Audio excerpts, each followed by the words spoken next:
நாம முதலா கண்டுபிடிச்ச கேலக்ஸி ஆண்ட்ரோமேடா கேலக்ஸி தான். அதுதான் நம்ம பூமி பக்கத்துல இருக்க கேலக்ஸியும் கூட. அதை எப்படி கண்டுபிடிச்சாங்க அப்படிங்கறத இந்த வீடியோல பார்ப்போம். முதலா அல் ரஹ்மான் அல் சஃபி அப்படிங்கிறவங்க 964 ஏடி காலகட்டத்தில் புக் ஆஃப் ஃபிக்ஸ்ட் ஸ்டார் அப்படிங்கிற புத்தகத்துல இதை லிட்டில் கிளவுட் அப்படின்னு சொல்லிட்டு மென்ஷன் பண்றாங்க.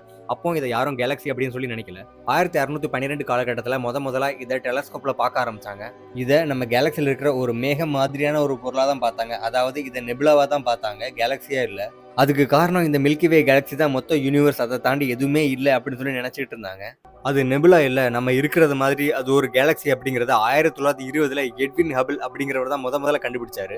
அந்த கேலக்சியில மின்னக்கூடிய நட்சத்திரத்தோட ஃப்ரீக்வன்சி அப்புறம் அதை நகரக்கூடிய தூரம் இதை வச்சு அது 2 பில்லியன் லைட் இயர்ஸ் தூரத்துல இருக்குது அப்படிங்கறதே அவர் கண்டுபிடிச்சாரு. இது விண்வெளியை பத்தியே நம்மளோட பார்வையை மொத்தமா மாத்திடுச்சு. அதுவரை நம்ம வானத்துல மேக மாதிரியான பொருட்கள், ஸ்டார்னு நினைச்சிருந்த பொருட்கள் எல்லாமே ஒரு கேலக்ஸி அப்படிங்கிறதையும், இந்த யூனிவர்ஸ் நம்ம நினைச்சதை விட ரொம்ப பெருசா இருக்குது அப்படிங்கறதை நம்ம கண்டுபிடிச்சோம்.